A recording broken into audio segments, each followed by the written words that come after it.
I am a human being and I killed human beings. Before I knew it, I'd fired 4 shots at the door. I kept on shouting for Eva to phone the police.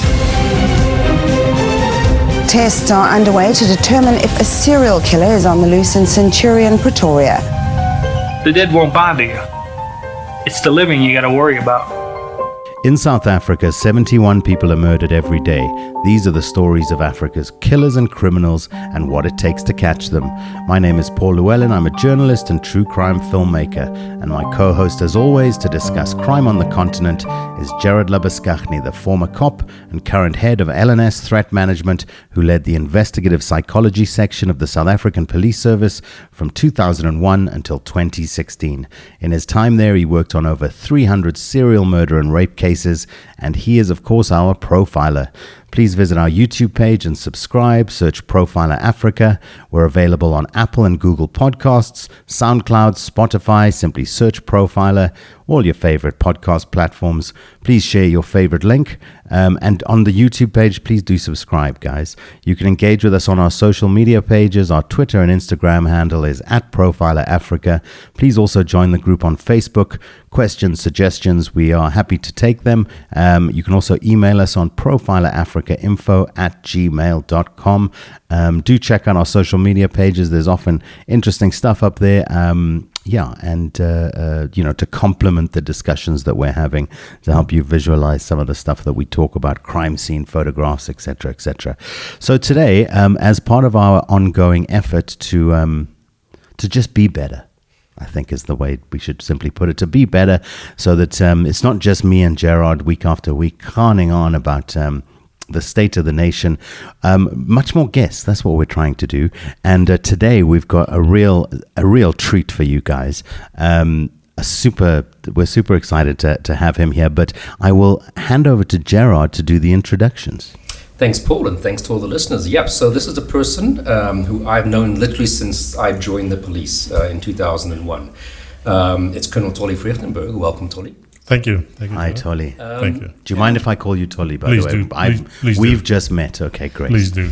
And as I said, someone I got to know in my career early on, because at that point he was in Limpopo province as the coordinator for serial murder cases. So in each province, the investigative psychology unit would have a coordinator that if they heard something serial related, they would inform us, or vice versa. And once a case happened, they would kind of be in charge of making sure that case gets dealt with the right way. Okay. So that's how I originally got to know him. But of course, this is a guy, as you hear in a moment, who has a career that spans decades in the police. Can I ask you a question? In those early days of being in the police, you're meeting someone who's kind of established in the police. How did it feel for you, kind of meeting these guys who are, pretty who knew a lot more than me, who have a lot of stature in their space? Yeah. Well, I think, arriving, I didn't always know who these people were. I mean, Elmarie, who was there in the unit, I mean, she would introduce me to these people. And obviously, as not being in the cops, you don't really understand when people say, oh, this is this person, this is their background. You don't have the context to really understand actually, like, how amazing some of these people are and what they've done and the path they've walked. And most of the guys that I worked with were very modest people. Like Tollie doesn't brag about things that he's done. It's not his nature. Yeah. It's like sort of, getting blood from a stone to get, information. Unless it comes to hunting, maybe, which we might find out about later. And that's one of the nice things, that these people are not there to sort of shine their own, shoulders. So, it's with time you kind of really start to contextualize and understand actually how amazing these people are. And you get to know them more and almost like on the personal level first.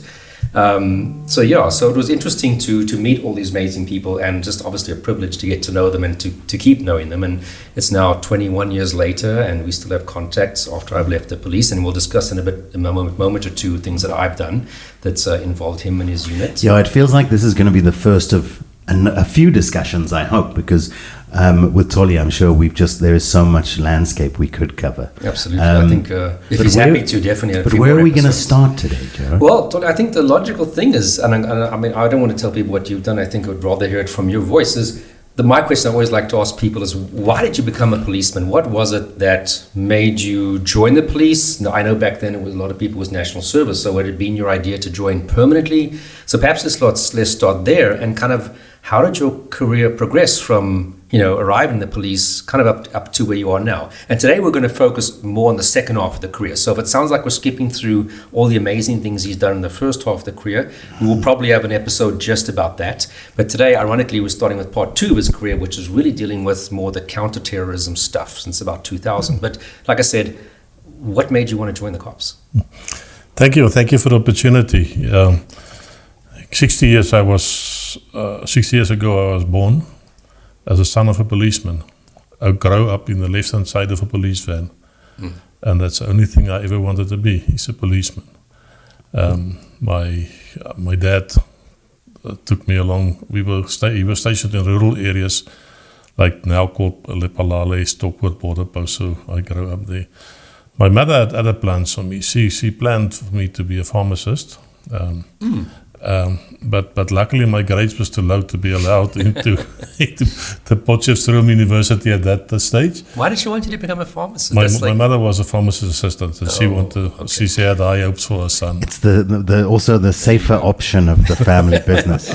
You know? I don't know if you're going to get into it. What did your dad do in the police? He started as a normal police uniform policeman, ended up as also detective. He was one of the establishers of the South African Police's vehicle branch unit. Oh, wow. He was well known in the vehicle branch. Legendary unit. Yes. He established Pretoria and then also assisted in Lesotho vehicle branch, the Botswana vehicle branch, as well as the Polokwane vehicle branch. He was one of the members assisting there. So he was a well-known, well-loved character, and by mean a character bigger than myself in stature.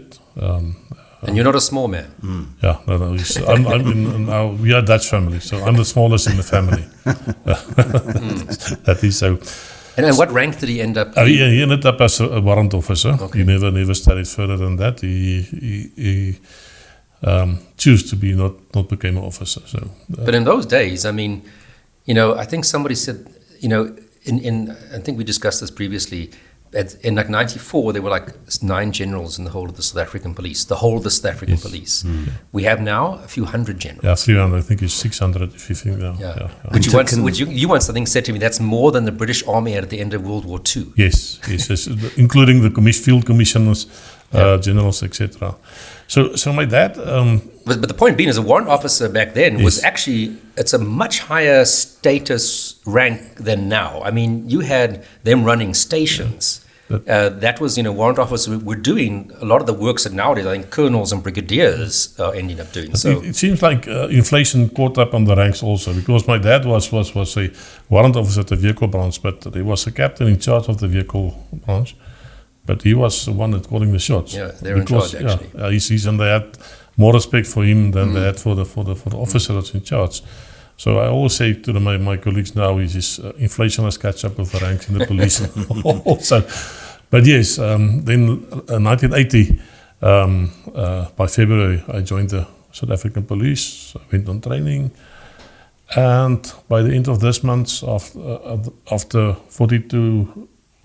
3 months from 43 years of service, I'm going on retirement.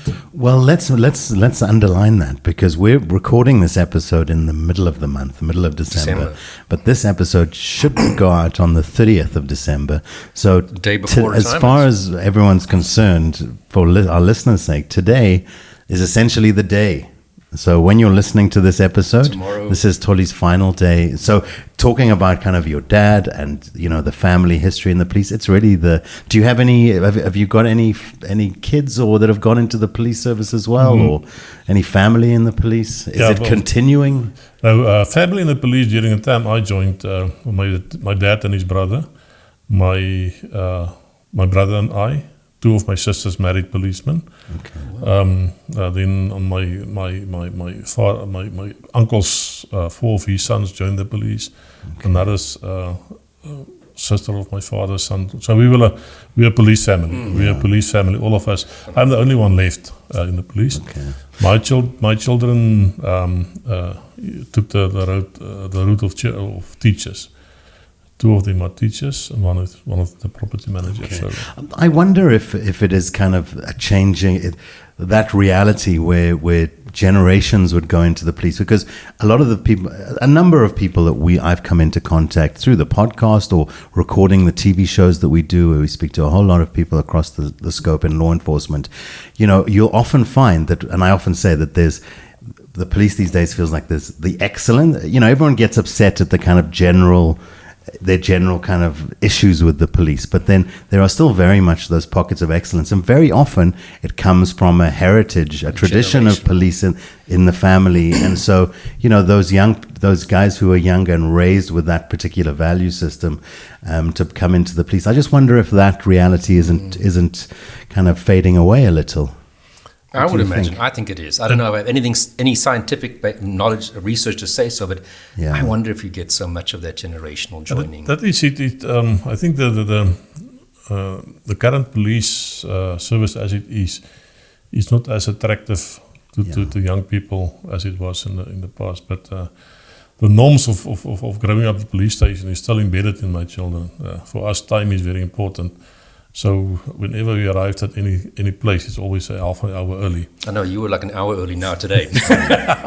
So even my children and my granddaughter also, who's only 9 years old, is always a quarter of an hour in time before the event starts. She's there. That is natural for us. Yeah. That is a discipline of being growing up in a police house. Yeah. And I never had any problem with growing up like that. All teaching my children the same. No, exactly. 15 minutes early is on time. I've always lived by that creed myself. And I mean, I just want to emphasize, 42 years. You don't get a lot of policemen who do 42 years of service. Yeah. There was a generation of guys who, like some who, when you could still join, there was a generation of guys, some you could join when you were like 16. I remember there was a guy, old Derek, from Pietermaritzburg, old cop, when I met him back in 2000, and he joined, which I think he was 16.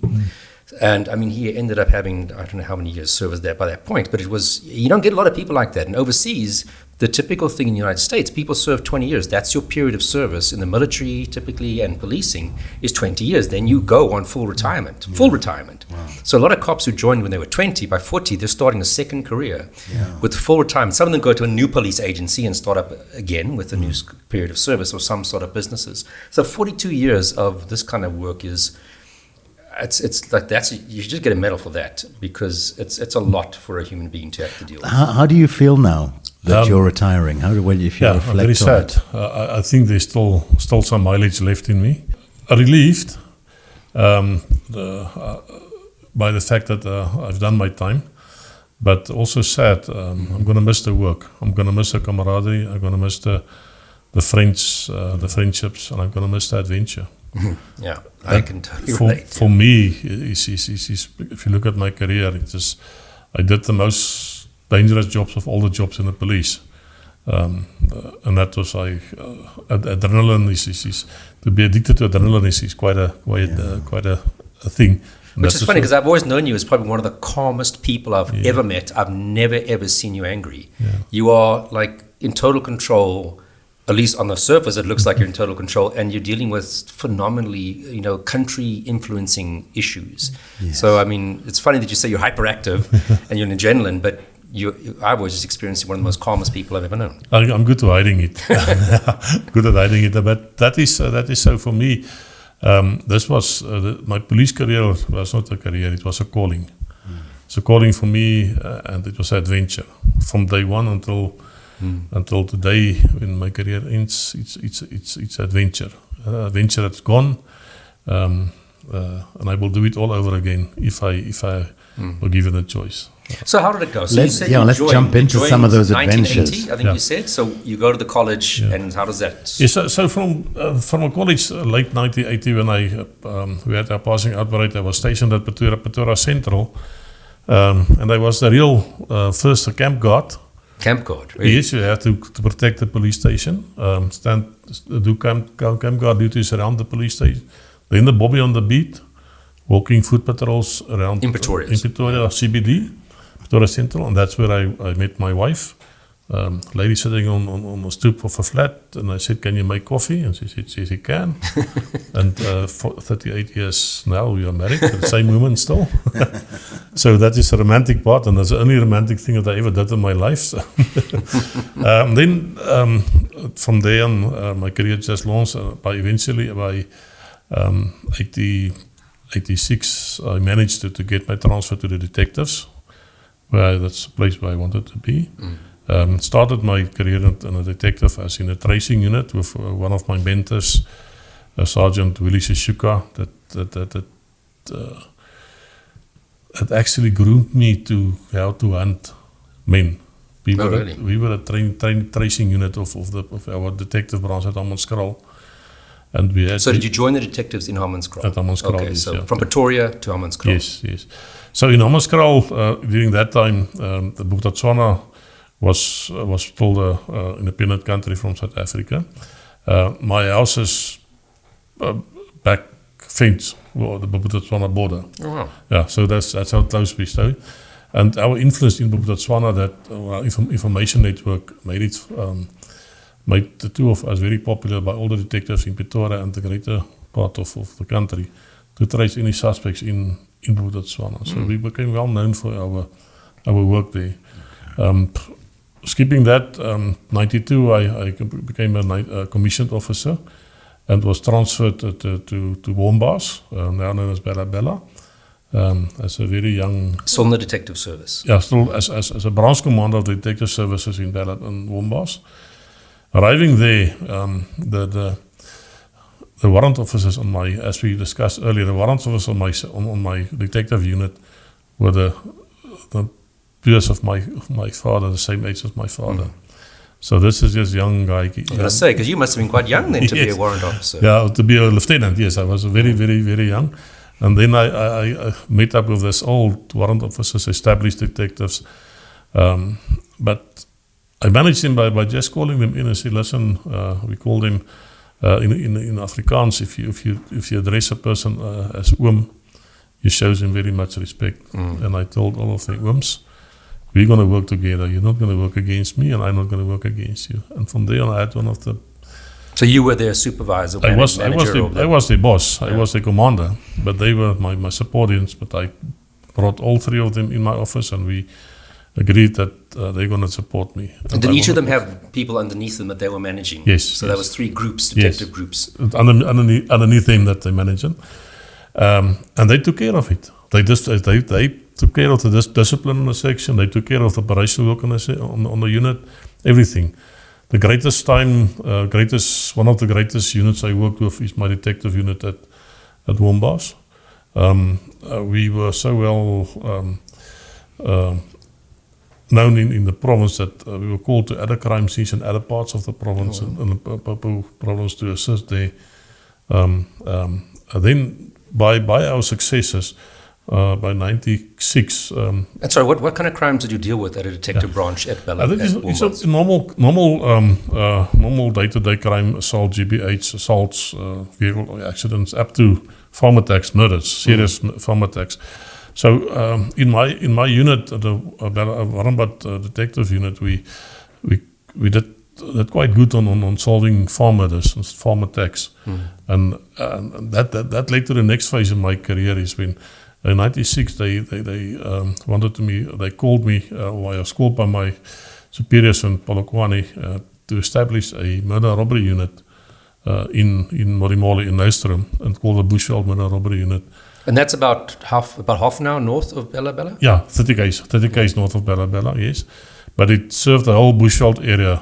The farthest point north was Platjan border post, down Limpopo to Derrepoort, close to Rustenburg, and then at the end was Groblersdal, Marble Hall. So what kind of distances are you talking about for people who don't know that area? It's long distances. Sometimes on our crime scenes we have to travel 500 km to our crime scenes through the Bushveld. So if you have a night crime scene, you have to travel during night, dodging donkeys, kudus, cattle, etc., etc. And I mean, just before we go into the murder and robbery part, I mean, and I've often heard this said, is that your station detectives in the Platteland, which is like the sort of more rural areas, I mean, you tend to do everything.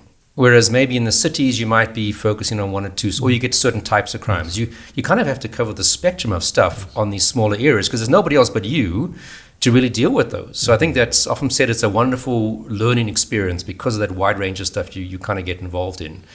That is, for a detective, the best thing for a detective to be trained is on a rural area because you get in contact with all the crimes, from the most serious to the most less serious cases, that is. So you get experience in handling family disputes to handling murders. So that was them to my commanders to ask me to establish the murder robbery unit, and I was in the only time in my career, and doesn't that happen often, give you a carte blanche to pick my members. Oh wow, nice. And I picked my members. I picked the best of the best from the detectives in the Bushveld area. Okay. A well-known detective today is a private secretary, Saki Lawrence. He was in charge of my tracing team. The person that investigated Molly Monster in their career was. I mean, I worked on quite a few serials in that area with Saki Lawrence and I mean, just amazing guys. And as you say, he's now left the police and does private investigation works, also very successful still in that area. So quite a amazing guy. Yes. I mean, the part of your role then is kind of identifying talent. Yes. What are some of the key things that you would look for? So I could tell you about one guy, Willem Nel. He was never a detective. He was working in the client service, a charge office. But I saw the quality of case docket that he presented once we go and sign for it. And I told him, listen, take it. I want you at murder robbery. He said, but I've got no experience in detective work. I said, I will teach you. And did everybody have to go on a detective course those days, or was it not? It was Is that just because he had a certain way of just handling? Yes. Because he was a logical thinker. He is able to gather information, manage it well. So showed some of the traits that could be transferred into. Exactly. He was a guy that I could see.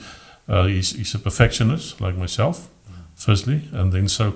What I did in the unit, I split the unit in two parts. It's my docket unit, the guys that takes the dockets to court, and then my tracing unit, that is the one on the ground that tracing the suspect. So my docket units, I had guys like Hendrik Creer and Willem Nel, especially because of perfectionism. And whenever you give him a docket, a docket is a case. We call it's going to be done 100%. 100%. And between them, they had for the whole duration of that, because that unit I opened up and I closed down. Oh, wow. Yeah. So between the two of them and Tommy van Blerk, they had a 100% conviction rate for the whole duration of the unit. They were excellent investigators. They could put the puzzle together from the crime scene to sentence in court. And what kind of stuff what was the murder and robbery mandate specifically to deal with? So for us it was all the murders where the suspects unknown, farm attacks, especially in our area, farm attacks, farm murders, farm attacks. Then the cash and transport robberies, robberies with a certain value, like that. But in our area, the most of the crimes that we dealt with was farm attacks. When we established the unit, and that is for someday a long interview. When we established the unit, there was during that 96 there was 27 farm murders. Sure. In the Bushveld area. Just that area. Was this a relatively new time? How far back were farm murders occurring? When did that type of crime start to happen? Because I did want to ask, what was it like? Because that was quite an obviously a very interesting period in kind of local history, that transition from the apartheid government to the new government. Navigating that period, and were farm murders kind of a component of that transition, or was it something that was happening prior to kind of the 90s as well? The first time we got involved in farm murders was from 92. Okay. Became known. There was maybe one or two attacks on farms before that, but it became more serious. From 92, and became more a problem from 92. Hence, they wanted me to establish a murder robbery unit who could especially deal with the farm attacks in the area. Okay. What was it like for you navigating that transition, and for your colleagues? Was it just any thoughts on that period? We're talking about from the old SAPS. Yeah, to the new. from the old SAPS to the new. So that is a story on itself. I read the book of Peter Dirk Uys, the satirist, Adapt or Die. But the story in the book is not, but I used the name. I either have to adapt to the new South Africa or I had to die. I decided to adapt to New South Africa, and that is it. All of my members adapt to New South Africa. One of two of them, at that stage, the policemen were given opportunity to take severance packages. And in my unit in Bella only one took. Okay. The rest of them stayed behind. They're ready for the New South Africa, and they even the old guys stayed behind, and all of them served their times out in the police. So we stayed behind, and we adapted to New South Africa, and we took the challenge head on. Yeah. It was for us the transformation from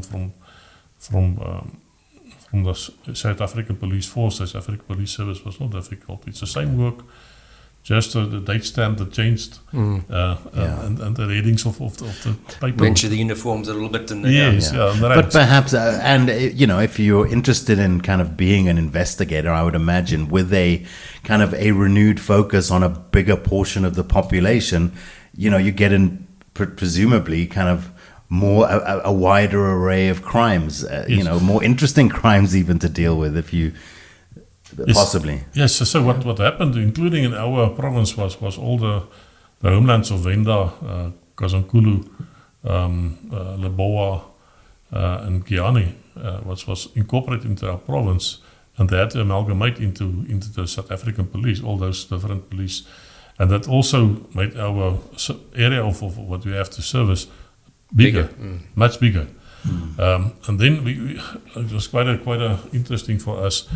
I was inspecting while I was a commander at Wombas. I was part of a team that was assisting with the amalgamation, and I did a docket inspection at a small police station called Gilead, and I received a docket with a crime act on it, and calling with the crime, calling each other a witch. Really? I said, what is this? So, but in Leboa government, the Leboa homeland, that was a crime. If you accuse somebody of witchcraft, that is a crime, because the result of that is murder. The person is getting murdered. So that is a new thing, small challenges that you have to, and the work ethics, etc. But eventually, when I selected my murder robbery unit, from the old Leboa police, there was about 7 of them that I incorporated.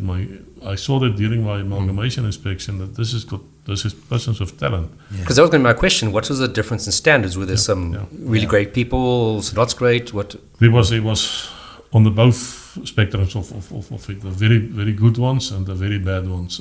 So the very bad ones we did eventually transferred back to the uniform branch. The best of the best I recruited for my murder robbery unit. So how many people were then at the biggest point in time working in that unit? 27. We were 27 in total. And 3 groups? Or Now 2 groups in the unit. It was a tracing group and a court group. But the tracing group was divided in 2. Working. The way that they work is they come Monday to office. They have to get their taskings. And I don't want to see them before Friday. You don't take a person from your office. You go out in the field and you trace it. So, but sometimes you have to have them at least some time at home. Married guys. So, So you have some. One group was closer to home. The other group will be doing the whole country. And then next week they switch around and tracing their suspects. But that is managed, and we are also. Yesterday I was reading that book of Ambrose on Band of Brothers. And we called ourselves the Band of Brothers. And we still last year we had our 21st reunion, and all those alive still pictured up there. And nice. Yeah, remember the old days. Let's take a little bit of a breather. Please visit our YouTube page and subscribe. Search Profiler Africa. We're available on Apple and Google Podcasts, SoundCloud and Spotify. Simply search Profiler. Please share your favorite link. You can engage with us on our social media pages. Our Twitter and Instagram handle is @Profiler Africa. Please also join the group on Facebook. And we're happy to field any questions or suggestions that you might have. You can also email us on profilerafricainfo@gmail.com. Be back in a second.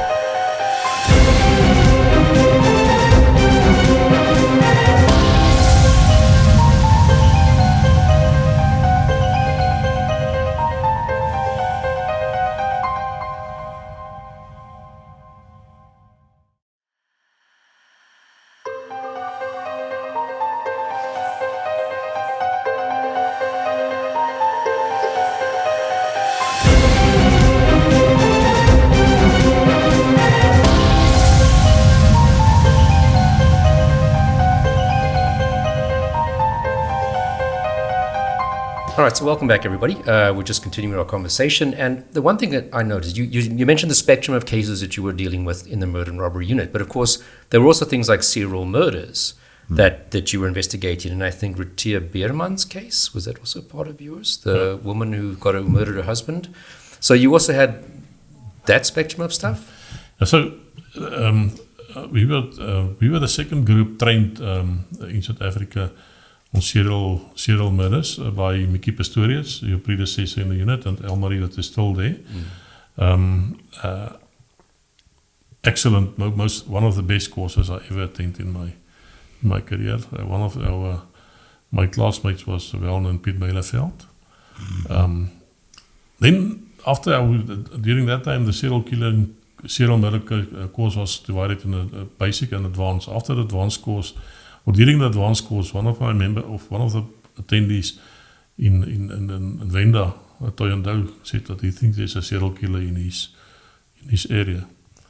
And we said, okay, let's establish a team. So we established a team, Jan van der Merwe, Aaron Espach, and myself, Kuala, as well as Pence. That is also the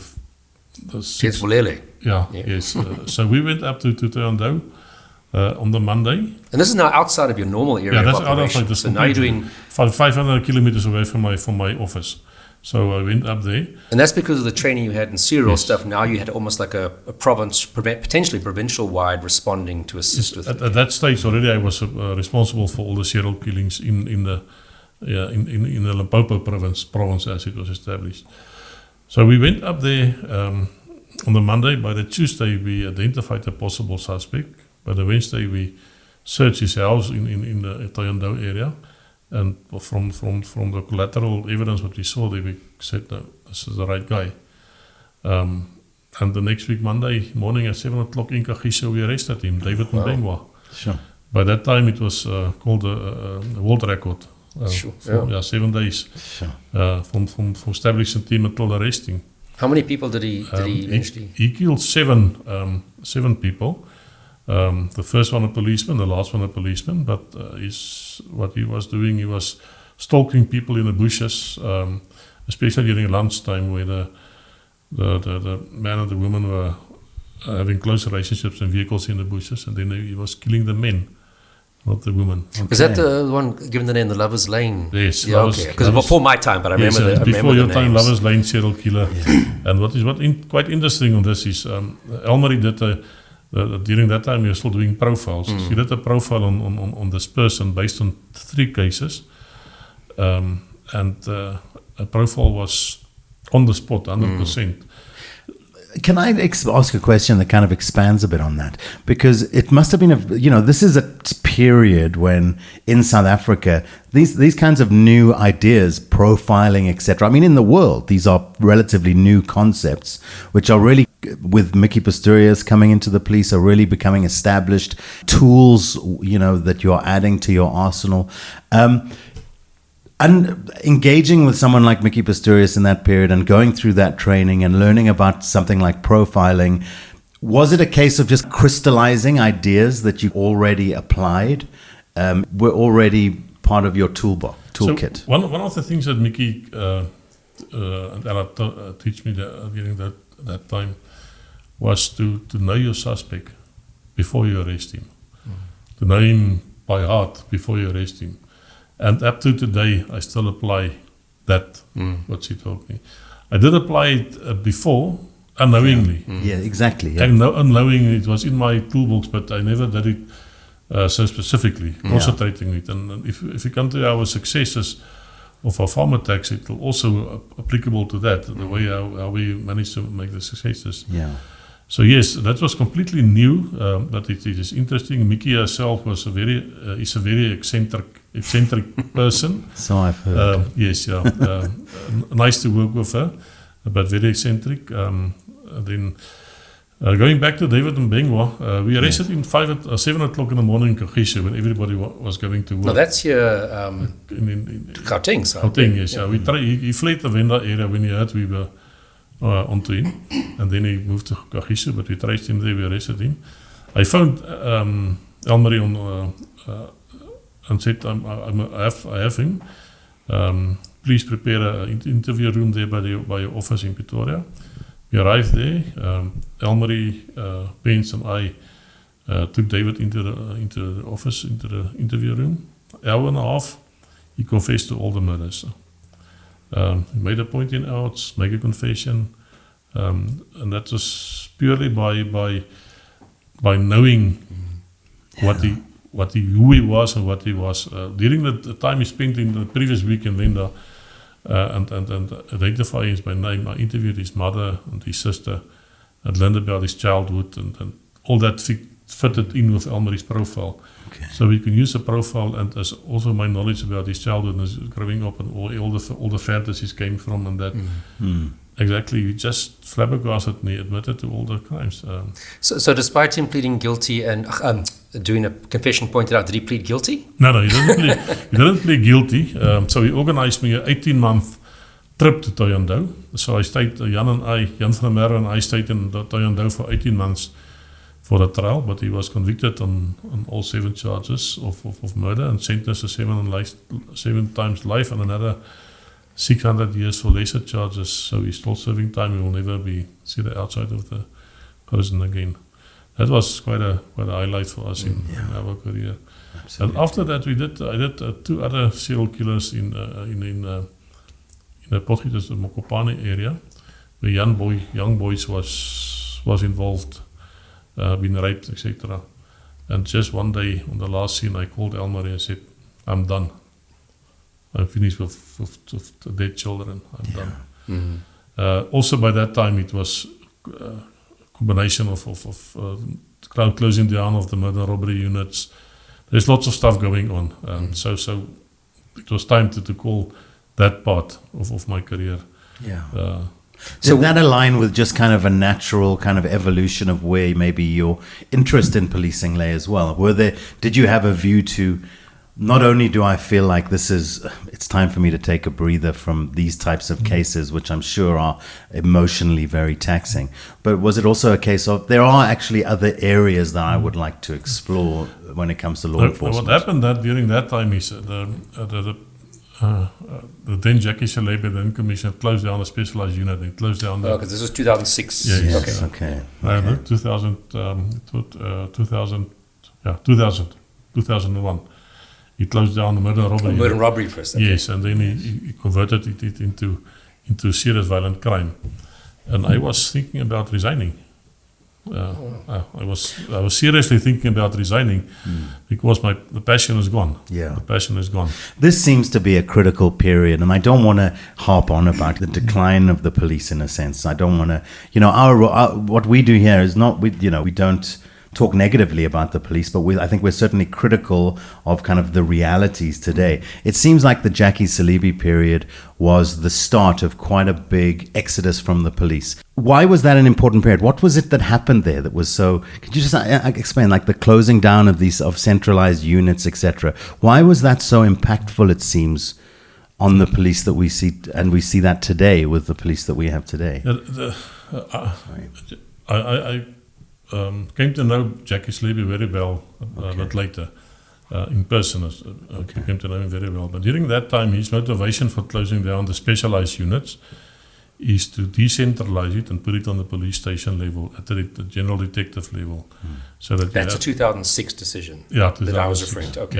Yeah. Right. So just for the listeners, there was a early 2000s decision to make the murder and robbery units into serious and violent crime units, which would then incorporate like your firearms unit, which should have been a separate unit before. So almost like your taxi violence, your hijackings, which were different specialized units, they wanted to consolidate under one unit. Yes, that's So you still have the little divisions within it. Yes.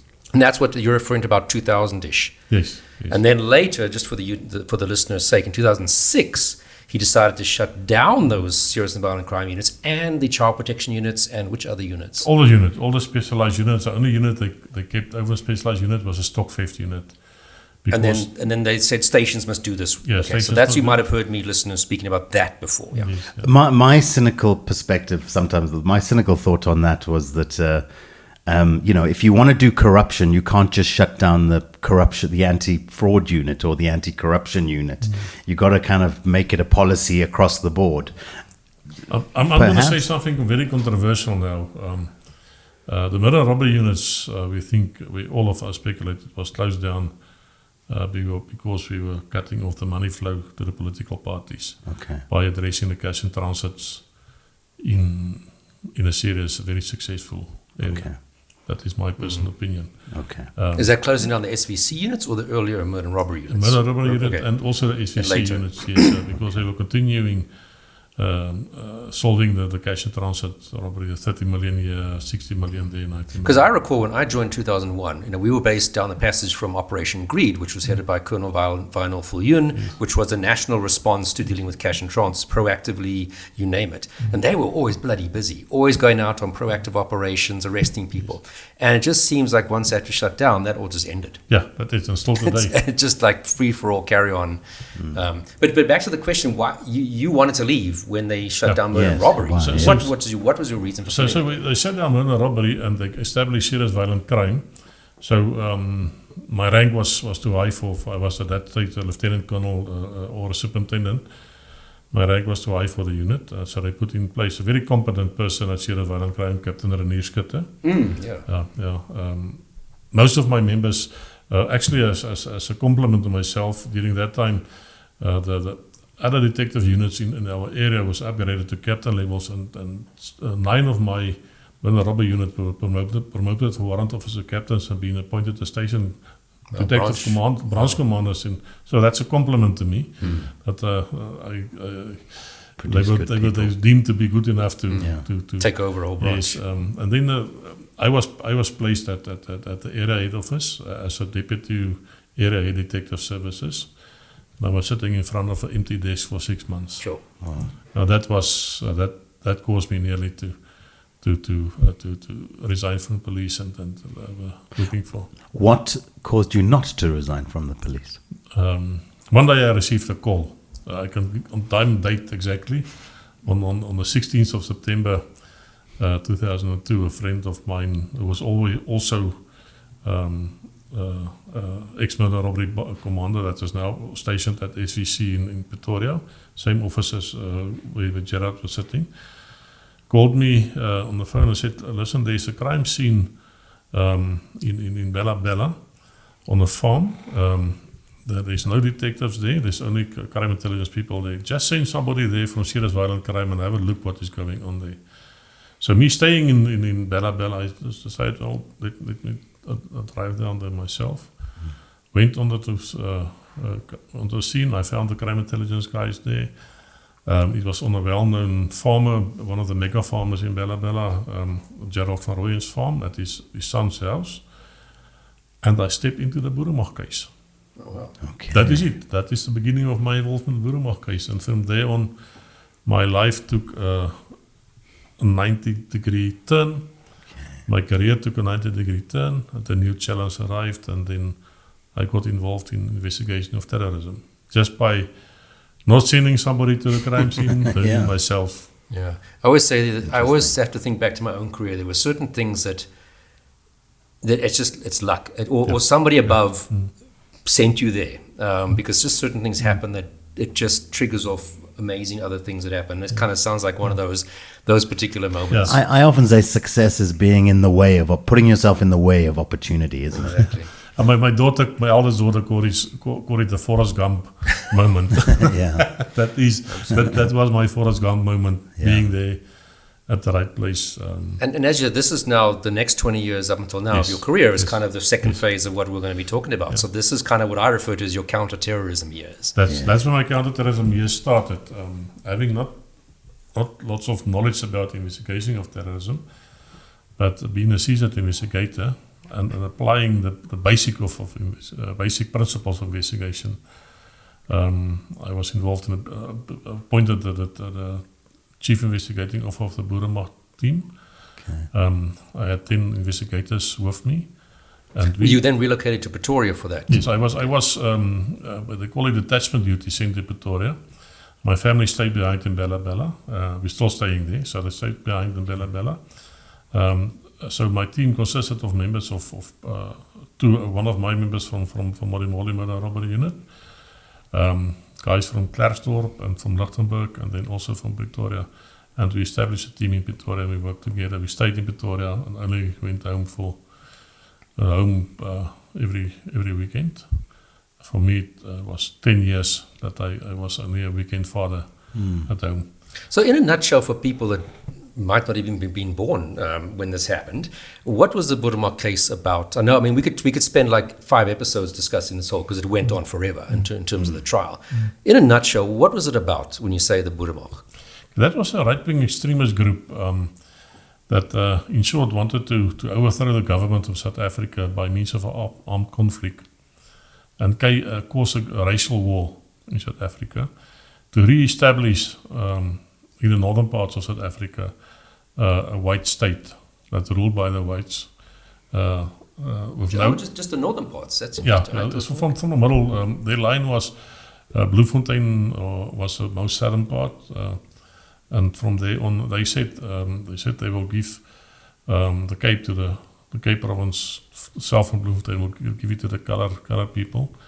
But the northern parts of the country, from Bloemfontein straight line up north, is the Boerestaat with what they want to establish there. The plan was to attack army bases, take over the armament, and attack the country with the army's the hardware, cannons, panzer vehicle, tanks and stuff like tanks and that kind of stuff. I always say the plan was not a very good plan. The plan is known to us as Document 12. It is a written plan that I recovered, and the plan is any plan is a plan, but in the execution of a plan you can fail. But in the execution of a failed plan, many people can die.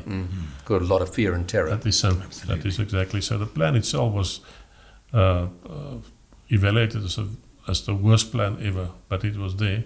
One of the steps was to once they got hold of cannons from the defense force, they will place itself of Soweto, shoot into Soweto for a day, and then allow the Soweto population to move northwards, allow them to sleep over. The next day they were going to start shooting where they are again until they pushed him back into Zimbabwe.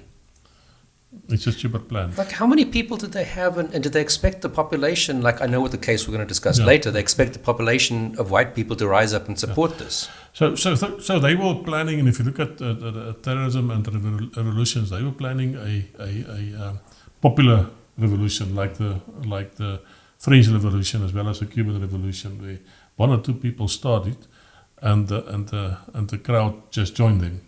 So they totally misread the audience here. Yes, they did misread the audience. They completely misread the audience. So at the most, on Document 12, there was 500 names. Eventually, the biggest that the gathering that they had was on the 13th or 12th of September 2002. There was with 27 people pitch up, and they were at the farm in Modimolle. And they were traveling down to 2002. 2002, yes. And that should have been their first attack. And they planned to explode 18 car bombs in Gauteng, Pretoria, and Johannesburg. Sure, So 2 days later, I became involved in the case. And practically, how then did you walk into this case? What was it that with this farm murder, what actually happened that got you? So this farmer was well known to me. Herman van Rooyen is well known to me. During our murder and robbery unit days, and the farm attacks, we established a working plan where we involved then on every town had a little commando, the voluntary army personnel. Van Rooyen was the leader or the commander, a captain at the local commando's reaction unit, and assisted us on various farm attacks areas. Van Rooyen was assisting us, and I know him very well. On the crime scene, that scene I attended on the 15th, I was not informed by the crime intelligence exactly what is going on, but I could, being a detective, I made some deductions. And the story goes, it is so in, I know exactly what how who was in his reaction unit, the commando. And on the way back from the farm to Bella Bella, I drove past one of his members of his reaction force. I saw that there was somebody at home. At that time, just to return, on the 15th when I was on the farm of Van Rooyen, there was nobody at the farm. He was not there, and nobody could tell me where he was. I drove back to Bella Bella, and I drove past one of the guys called Blackie. He was a sergeant major of the commando, and I stopped at his farm. And Blackie also, I know him very well as a personal friend. Stopped, and he didn't open the door. I knocked. Then he opened the door, and he was very aggressive towards me. I said, "Listen, Blackie, what did you and Van Rooyen do? You must come and talk to me. You're going to end up with you behind in jail." And he closed the door, and I went on with my normal life. The second day, the day after that, he phoned me and said, can I please come and see you? And then he spilled the beans. He told me everything about what the plan was, what he was in charge of renting the vehicles at Avis in Ouartambo, where the 18 car bombs would have placed in. He showed me the place in Lombardy East where the vehicles, Avis vehicles, was parked. And were they supposed to go off in sort of, put in inverted commas, black areas, traditionally black townships? Or no, the 13th of September was the targets. We actually found a written list of targets. Was all the main taxi ranks in Gauteng. Okay. It was a JSE, it was the NICOC at that stage, it was the Reserve Bank, it was Sandton City. Shopping Mall. Shopping Mall, yes, it is. Were they trying to do that to make it look like that was planted by so-called black terrorists? So what they wanted to do, they wanted to, the bombs would have exploded at 3 o'clock on the Friday the 13th. That is, at the taxi ranks, that is when it's the most busy. And that on a Friday afternoon, if 18 car bombs goes off on a Friday afternoon, it will be total chaos. Mm-hmm. Sure. And, it will be total chaos in Gauteng, and then they will start with the attack on Soweto, and then the popular joinement of the rest of the population they expected will happen. But the plan failed. They did not even reach Gauteng. They stopped from Modimolle at Van Rooyen's farm, and they disbanded the group there. They did not. Okay. So what Blackie Swart told me is that he saw on the news on the Saturday, the 14th, that there was a truck recovered in Lichtenburg. They call it a long truck full of ammunition and explosives. They said that was part of their convoy. That's where they carried the. But he could not see the bombs on the television. He also could not see the explosives. So one night he took me to the place on the farm of Van Rooyen where they dispersed. They went on the 13th, they stopped and dispersed. And I took an explosive dog handler with me. And the moment we took out the dog from the vehicle, the dog immediately lay down and indicated there's something. Yeah, there's a huge amount of explosives here. But we couldn't find any there. So by 2 days, 4th of October, here in the middle of the night, I received a call from one of my informers telling me that yes, Van Rooyen's father wants to speak to me. but he wants his other son, Alan, to come out and would not be arrested, but he will show me where the bombs and the explosives are. Then, that time of the morning, phoning up and down to the officers of Louis Bester, and getting the assurance that we can use this guy as an informer and not as... And Louis Bester was the head of the Crimes Against the State unit then? Yeah, he was head of the Crimes Against the State unit at that stage. Up and down phone calls, here by 6 o'clock I got the permission that we can use him as an informant, as long as he open and honest to us and give us the location of the bombs. So Vickers, Harting and I, because he's a bomb expert, bomb squad guy from Morimoli, he drove to the farm. This young man, Alan, first showed us in the shed behind the house, on the top behind some bags that laying there, 20 liters cans of explosive, ANFO explosives. Sure. So that was quite a lot of explosives. Yeah. So me not being trained as an explosive unit guy, I stood away about 1 kilometer from there. That is Vickers' job. I told him that is your job, I'm leading. Then I made the phone calls, and next Alan took us to another place. We secured that scene, we locked it down, the shed. He took us to another place on the farm in the bushes there. We could see there's fresh marks in the ground. There was something buried there. Okay. And Vickers and I make a walk around, and we see two wires sticking out of the ground. They said, okay, this is not for us. Again, I moved away 1 kilometer about. Made the phone calls to Louis Bester. Next arrived about 7 helicopters. Sure. Police helicopters. I didn't know the police had so many helicopters. One of the choppers was Jackie Salevi, arriving there. Was then the National Commissioner. National Commissioner at that stage, and then that's where I physically met him the first time. We discovered when also the task force was, luckily task force was in most of the other choppers, the special task force, and they, with on the leadership of the late Mike Fryer, they, with the explosives unit, opened that piece of ground there, and they found 18 bombs, 18 pipe bombs buried there with huge amount of ammunition, a huge amount of detonators, a huge amount of timing devices. When you say pipe bombs, do you mean a traditional little pipe bomb that you see? This was, you know, a acetylene bomb, acetylene pipe. It's almost like these big oxygen cylinders. Big oxygen, exactly. Those tall gas cylinders you see. Exactly, that was it was. Wow, that was it was. that's so, huge. Yeah, that's huge. So later on we tested one of them, packed it with 35 kilograms of ANFO, and we exploded it. Now if you go back to the old Pretoria car bomb, way back in the 83. With the Church Street car bomb, that was considered only 50 kilograms. And if you imagine how many damage that made, put this 35 kilograms into a pipe, into a vehicle. The damage that would have caused of all the shrapnel would have been immense. And there were how many of those? 18. Jeez. 18, we recovered all 18 of them there. By that night, I was appointed the investigating officer of the case. But no, I just want to put this in a timeline, because there were some bombs that went off. Is what you're describing now before those other bombs went off? Okay. Before the bombs went off.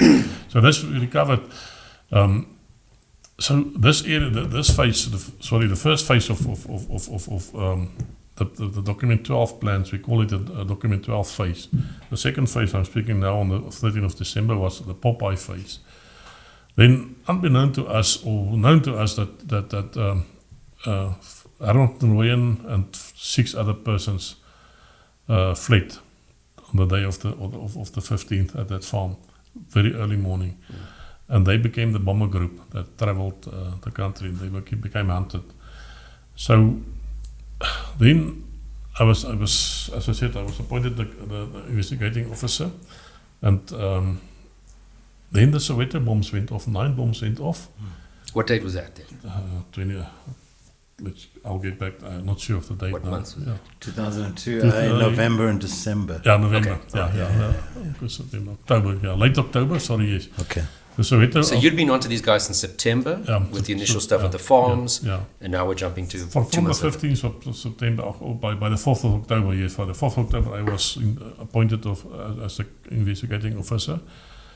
I think the 27th of October the first bombs exploded, in Soweto, where one lady was killed, Claudia Makoni. Now the target there was a railway line. Yes. So it wasn't per se targeting a residential area. No, but what the plan was again to cause chaos. By that time, all the Soweto residents' main means of transport to work was by railway. Yeah.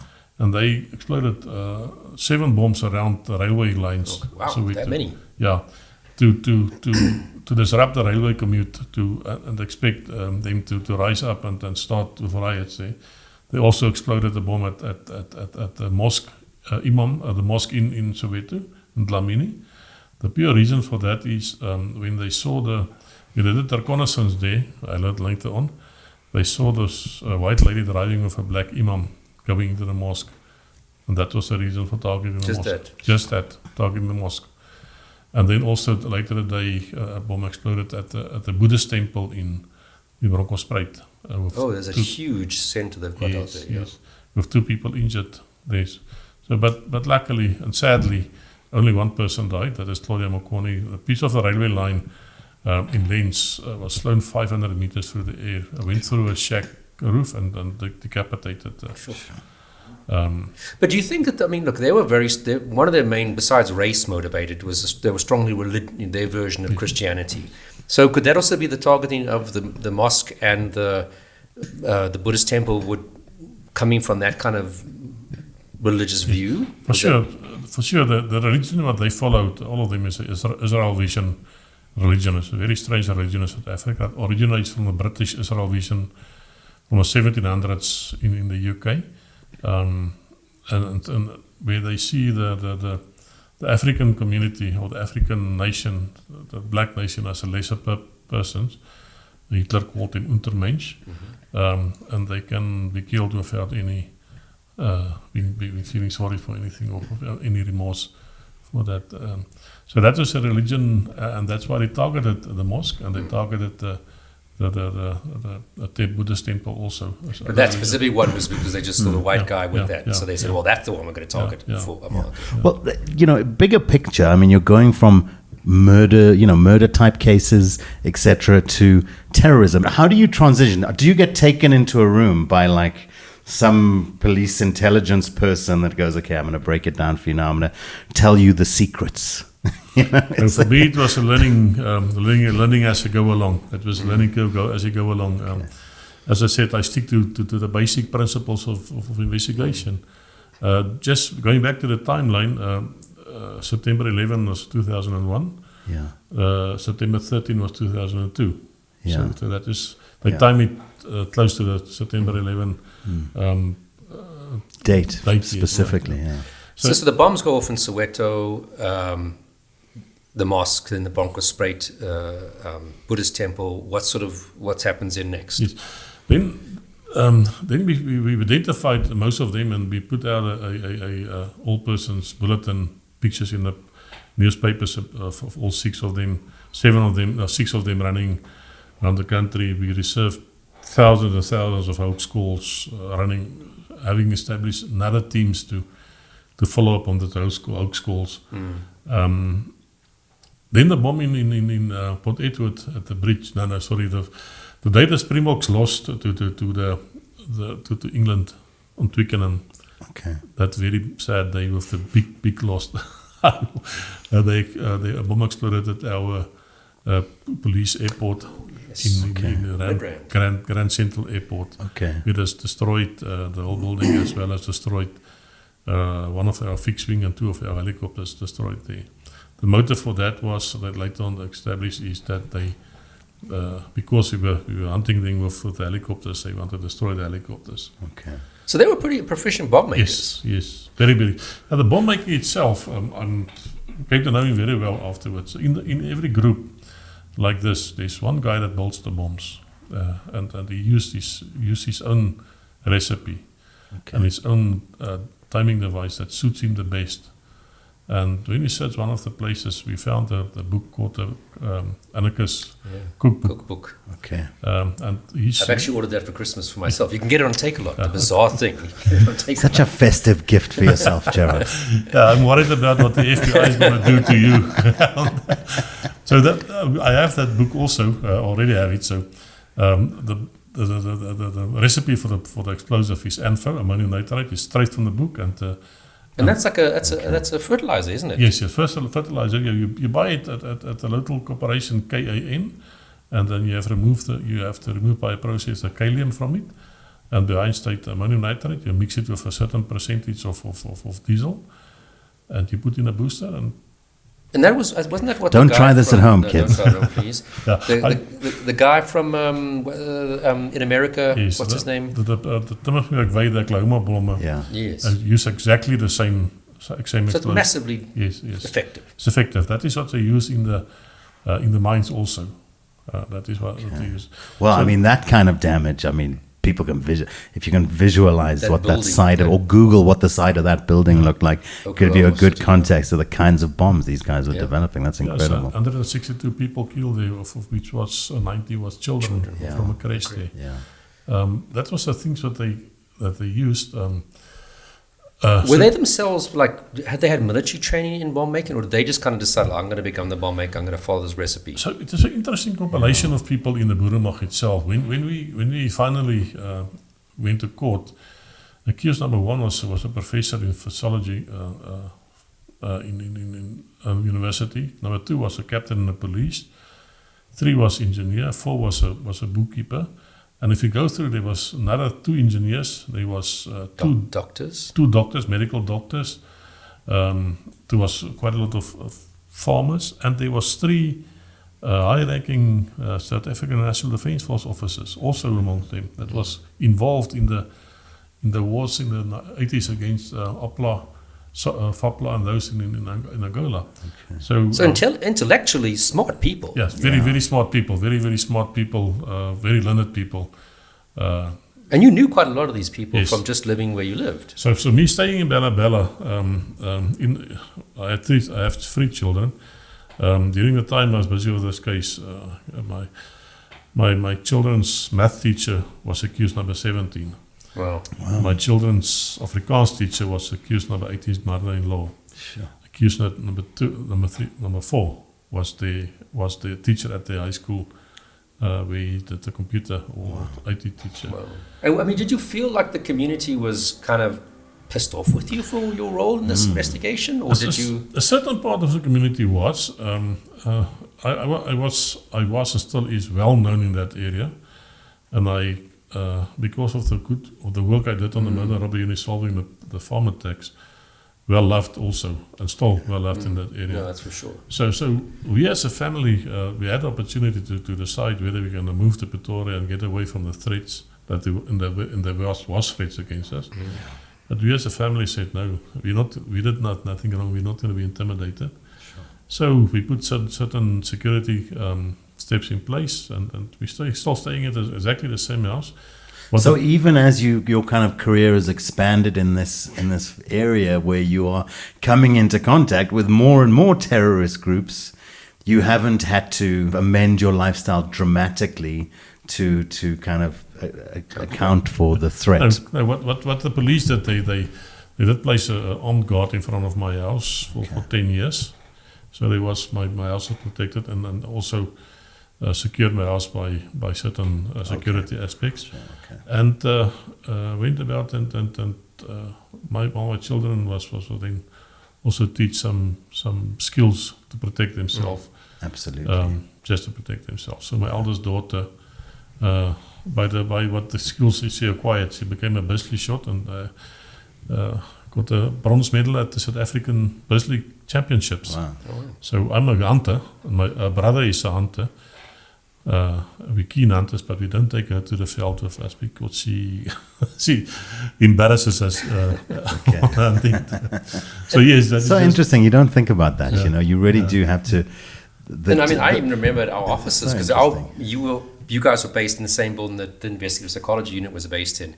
And I just remember one day, all of a sudden now there's guards searching our cars every time we go in and out. We were like a bit pissed off because it really made our lives a bit miserable, but that was because of this investigation. Yes. So we all became targets, and then all our investigating officers' houses was not only me, it was also protected by the police. Okay. And we were looked well after. The first time that I experienced in my life that the police really took the threat seriously and took care of their members. Did you have mentorship? Were there any individuals in this period that were, maybe old hats in kind of the terrorism game that you had the opportunity to interact with in this period? Or was it really just you finding your way with your team? It was me and my team finding our way. Because it was a new form of terrorism, because, we didn't have right-wing terrorism really before that, because you could almost say the right wing was in charge of the country, I suppose. Getting what they wanted to some degree. The last right-wing terrorism was in 92, 93, when the Worcester bombings and that kind of stuff. And the bombings at Tambo airport. So this was a 10 year of quietness. Suddenly, and all the old people that during that time, in 92, 93, were already gone. They were all of the old security branch. So there's only a little few of the old security branch left, and nobody to teach us. So, but as I said, we stick to our basic principles of investigating. Gathering evidence, find the suspect. And then important for me, what I did is going back to the training that I received from psychological motivated courses. Training, I wanted to understand what I'm working with. One thing I saw, the books of Colonel Tollie Vreugdenburg, it's a very interesting person that lived in the Anglo-Boer War and died in 1922. These persons were followers of his... and he's seen, sorry, just for people who don't know, he's kind of like seen as Afrikaan prophet, seer of the future. Yes. He had sort of dreams that kind of predicted the Afrikaan Nostradamus. There you go. He was an African version of Nostradamus, And he became well noticed during his time. He was in Coast de la Reis Commando on the war, and he frequently saved them with his visions. They said the English is going to attack us, let's move. And then they moved in time. Okay. So then he had quite a lot of visions was written down, but during the years, he died in 1922.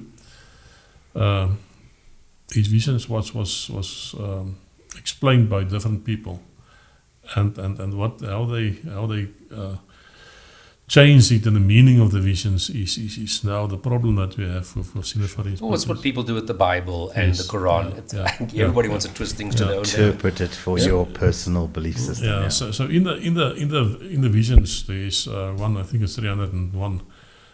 They talk about the night of the long knives, and the black leader is going to die and going to be lowered in the grave, and from the grave they will jump young guys of other guys and start killing the white people. So they call that Night of the Long Knives.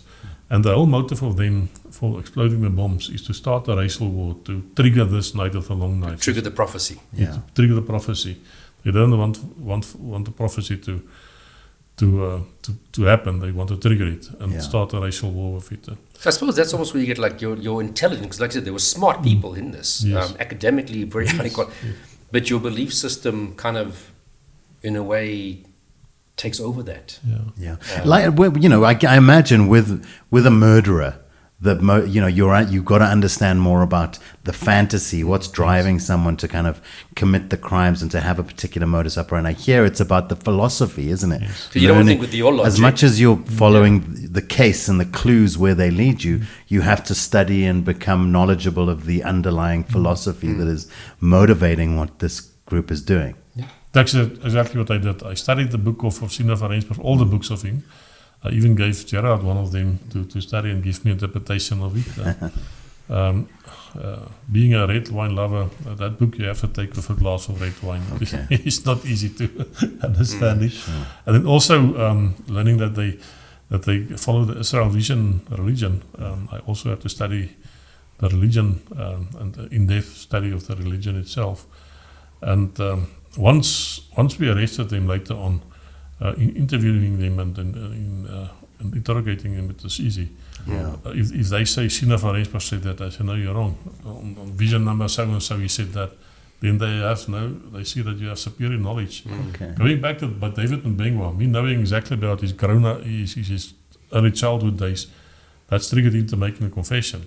So going back to this guy's have a superior knowledge than they on Sina van Rensburg, and the religion made them to understand that they're walking out of a person. Yeah, they can't just talk around in circles and mislead you. And motivate the crimes. The sinner said that, the sinner said that. No, the sinner didn't say that is interpretation that sinner, what you're working on there. Yeah. So that triggered me actually into the right-wing extremist investigation and understanding how they think. How do you, as an Afrikaner, feel about that worldview? Just so, where do you place it in? How do you? No, I'm not asking you. Do you agree with that? I'm not saying that. I mean, just how do you feel that those types of philosophies exist amongst kind of the Afrikaans people? Being an agnostic person myself, is a religion is just another book. I'm studying the Quran, I'm studying the Bible, I'm studying the Salvation Book of Remembrance. I'm studying currently what is the Jewish Bible for another case. The Torah. Torah, yes. It's just another book for me to read. Yeah. This is always, if I can jump, this is always extremism.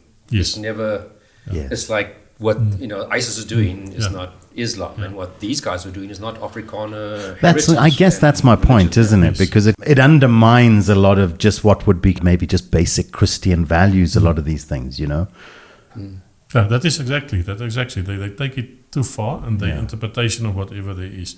If you look at the Bibles that or the Book of Remembrance that we confiscated from the Boeremag guys, underline certain parts in the Bible, and if you just take those lines and you put it together in one story, there's a complete different sequence of what happens, but it motivates and it justifies what they were doing.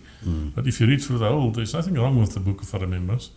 There's nothing wrong apart from they have different views of it, but taking those little parts out of it comes down to a very extremist, religious extremist view. Yeah, you could probably get a love story out of a Stephen King novel if you just highlighted certain words and said it. That is the same with the Quran. When I started working on ISIS, same with the Quran. Some of the Qurans they confiscated and I studied, I could see exactly the same. They just take certain parts and put it together, and then they justify the actions there. So the religious part of this is a very interesting part to study, but you have to be objective. I go back to the Calvin, the Bible that most of us know very often, and to see what the version that we believe in or believed in is there, and then you go and you compare it with what the other books is saying there. So yes, that is a very my English word for that is conscious. That is a very, very dangerous area to work on, to compare religions of each other. But it's a very interesting area to work on, to compare religions of each other.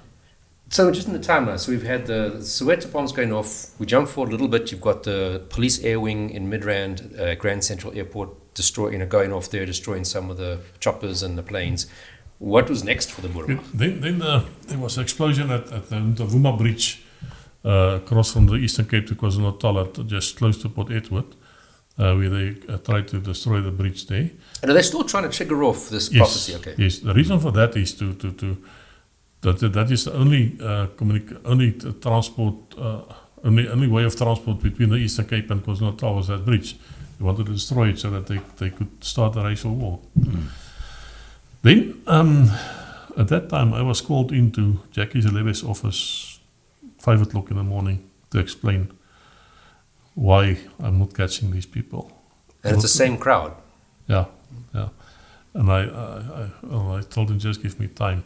So by the 11th of December, the 10th of December, we managed to have an informer, and we ambushed two of them into lured into a trap in Pretoria at North Park in Rittendale, where we arrested Rudy Gous and Wilhelm Pretorius. I remember this. Late, you mention it. late at night.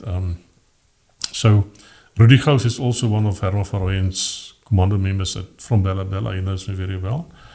I took him aside and set him down on a tree, and we had a discussion. And his first words was to me, "Oom." So you could remember, Uncle, yeah. Yeah, so you could see he's the respect is there. I told him already, where's the rest of the guys? And he then first told me that there's a house close hereby where we stay in Pretoria, and there's also the other guys most probably are in Port Edward in the house there. So we went, we took the task force, we went to the house in Pretoria, entered the place, there was nothing there, we secured the scene. Was there equipment or anything? Yeah, there was no, it was empty, Okay. empty, there was nothing there, but we, from the site, couldn't even see that there was people staying there. Then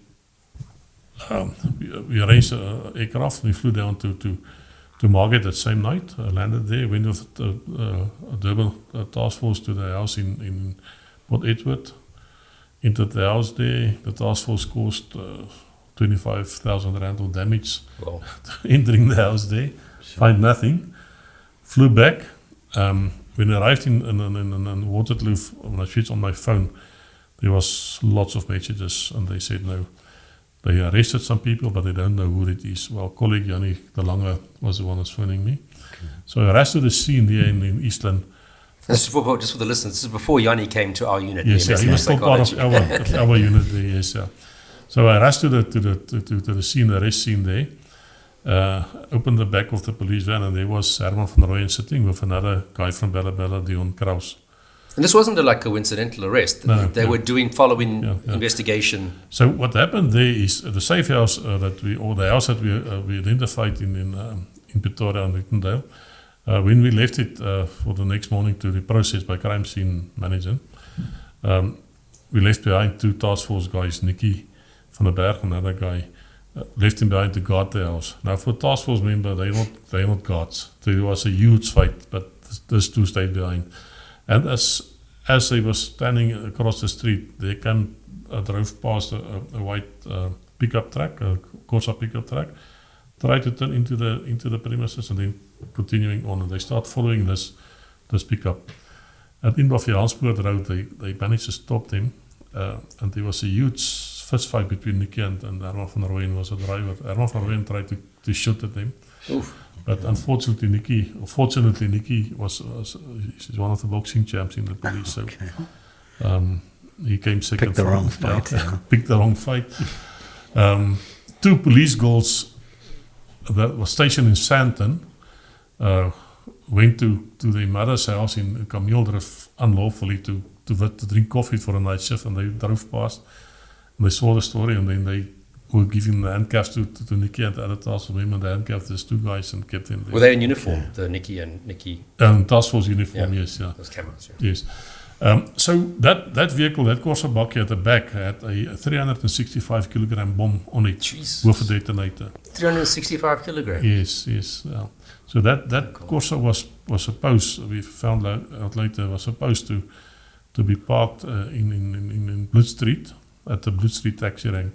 And on 2 days later, on the 13th of December 2002.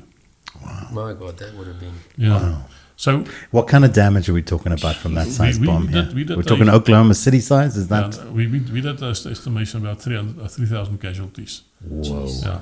If you look at how many people would have been there. That's a huge taxi rank in Huge Pretoria. taxi rank is double the size of the Oklahoma bomb.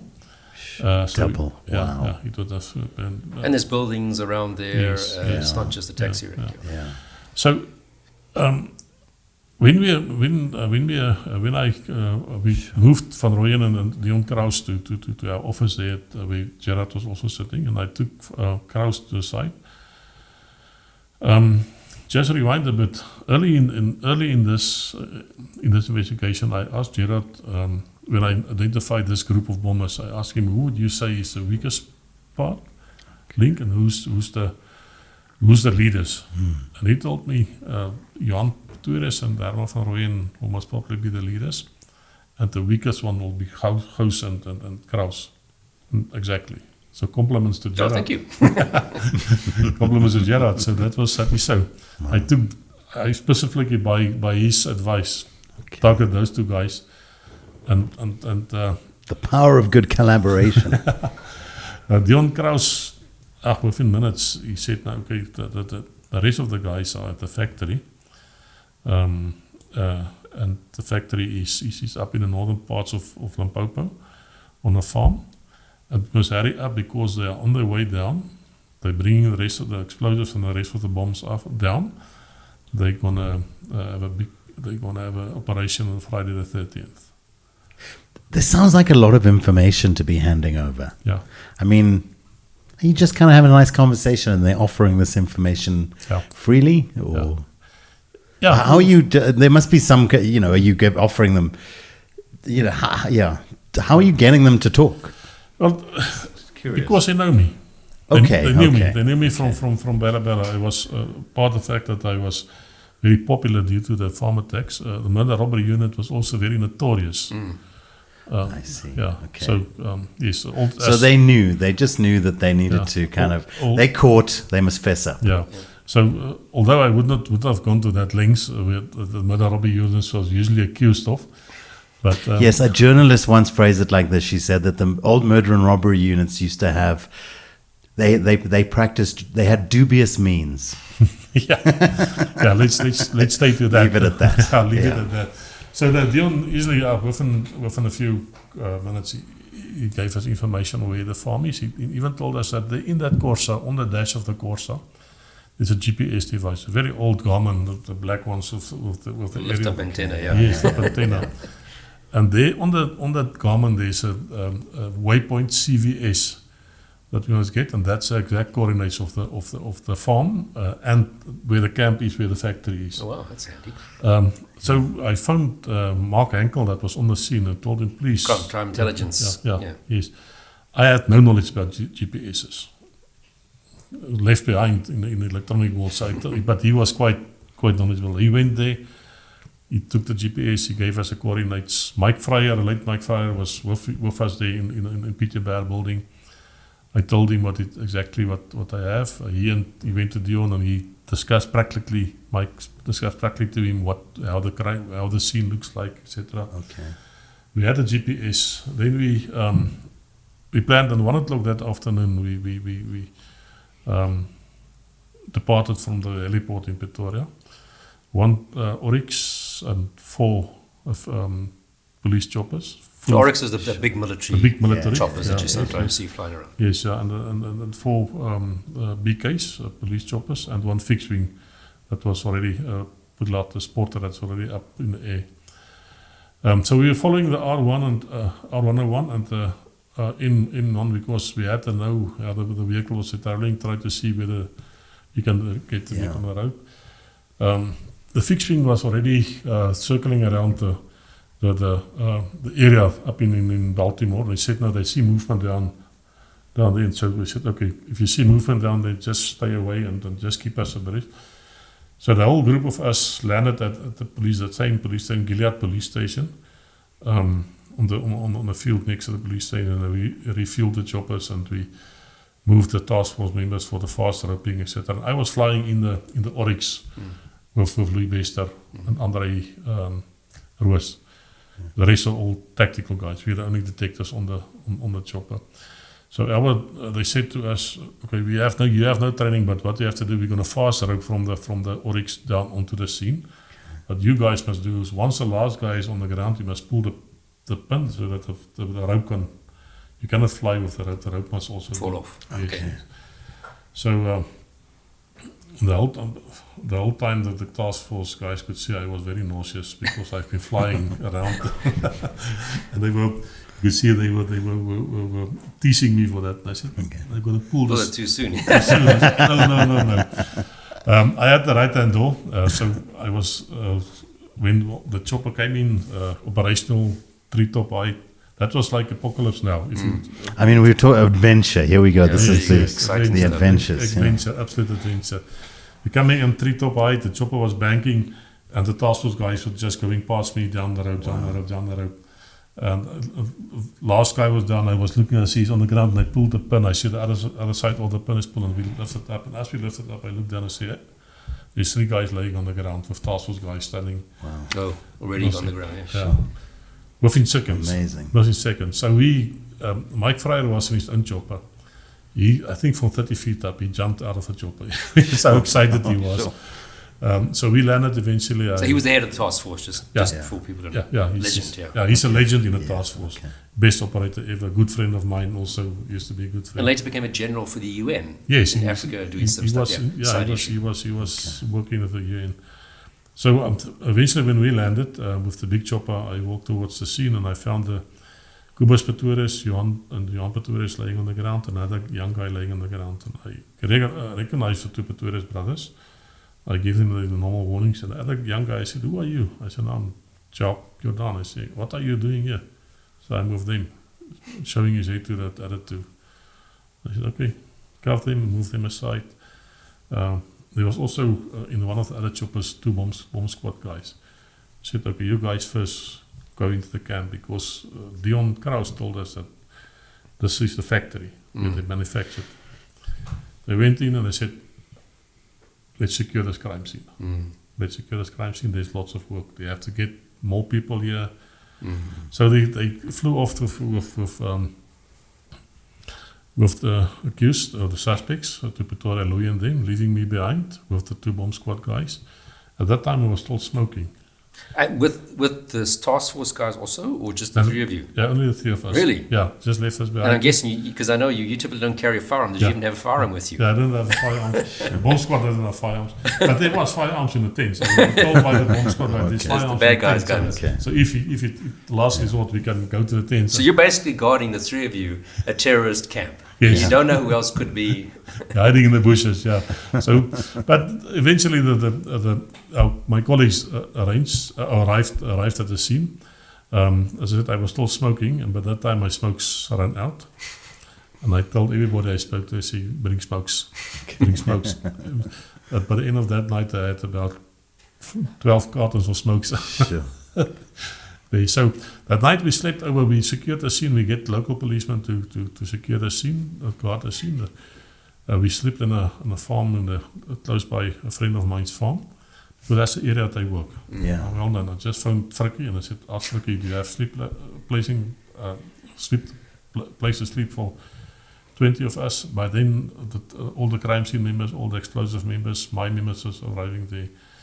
We went in, we slept. Next morning, first light, we started processing the scene.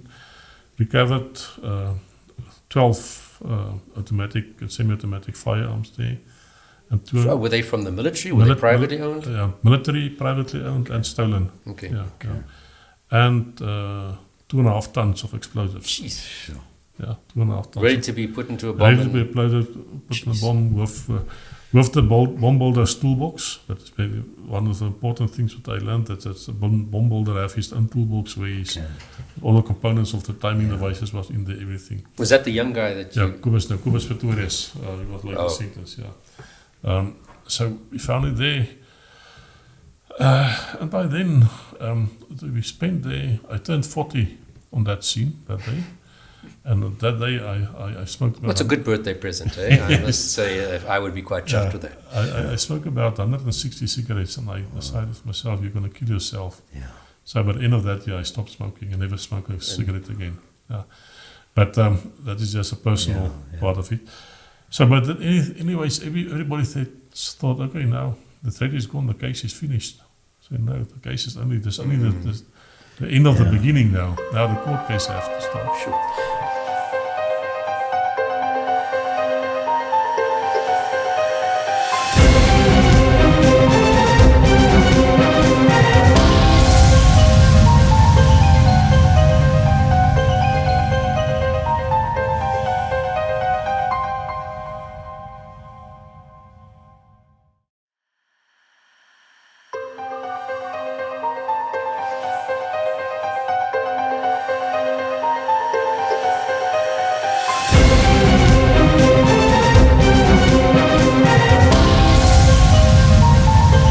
Okay, so we took a little breather there. We're back. Because, we're actually just sitting here in our little break here discussing how much we have to talk about. Yeah. So, guys, I think you can look forward to a number of episodes with Tollie. And give us your feedback. Discussing, This is the first time we're touching on this kind of concept. What do you think about it? Is it fascinating to you? Do you want to hear more of this kind of, Absolutely. the world of terrorism? And specific questions for the man himself that you might have. Please do send them in, or particular topics related to, that kind of related to the worms. I'm gonna be so. I'm gonna do the worm thing from now on, because you're right. Respect. So any topics that are of interest to you that could become an episode as well, let us know. But where were we? Okay, so basically, in a nutshell, we've gone from September of that year to December. You've had the bombs going off in Soweto, the bomb at Port Edward, the bomb at the police air wing. You've caught the last of the main guys by that farm that we just discussed, where you guys all landed with the chopper and you left behind. That was sort of December of that same year. So very fast, actually, I would say. Yes, in terms of the size of people. You're not, it's not one murder. You're talking about an organization. But that's, of course, not the end of it. Yeah. So yes, that's only the end of the beginning. So we had we went to court, the first appearance in court, and we immediately transferred to the High Court. And the Chief Justice of North Gauteng said you have time until the 13th of May to prepare your case, and the trial will start. Really? Yes. The whole case? The whole case, the trial will start. And how many defendant or suspects? At that stage, we charged 23 suspects. We had 23 suspects in the dock. Wow. Yeah. All facing basically the same charges? Exactly the same indictment. High treason as the main charge, and 43 other charges, including sabotage on the old Terrorism Act of 1954. How daunting a task is that in the time frame, just to kind of contextualize for people? That is like eating an elephant. You have to don't look at the elephant. You have to eat knife, fork by fork. Yeah. That's exactly what it is, and that's how we did it. Okay. And how many people were helping you with the investigation? We had 10. Yeah, I once presented this case in Boston at the FBI. And the question to them was, so how many caseworkers did you have? I said 10. They said they wouldn't have 2,000. I said, how do you manage 2,000 caseworkers? That's impossible. I could manage 10 caseworkers. So I had my investigation plan, and it worked excellent. My whole team, Captain Weiss, Warrant Officer Groenewald, Van Heerden, Delport, lots of them assisted me, and we did excellent. Gert Botha, we did excellent work, and they were committed to this case, and we worked it. During there was two or few firsts in South African investigation techniques. It's the first time that we downloaded a computer. Really? Okay. Yes, by Bill Grobler. He was one of the legend in the cyber legend in the cyberspace. He's also recently retired. Yes, recently retired. So remember, I said the first phase was document 12. That was we recovered the printed part of it. So Bill downloaded Mike the Toy's computer where the document 12 was created, and he found 35 versions of that document on the computer. Is that their manifesto? Is that their plan, or this is what we are, what we want to achieve? No, that's a plan. That's a physical attack plan. Okay. But they found 35 versions in stage of progressing. As he attended the meeting, and then I learned about Slack files and all kind of stuff that was indoor. And the Bill's advised to me, if you ever want to destroy a hard drive, you use a hammer. That is But also what he did is he downloaded the GPS devices that we found. That is the very first time that it ever was done for a court case. Garmin, who was the owner of the GPSs, or the company, gave him software. And from that GPS downloads, we established various waypoints that they have there. One waypoint was, for instance, target A. And we sent Yanni, I colleague, to that target A. And that's where the one bomb exploded. Target B, second bomb exploded. Wow. So we linked that GPSs. How many targets did they? All the targets. But how many in total were they on that GPS? So it was 9, 10, there's 12 targets there.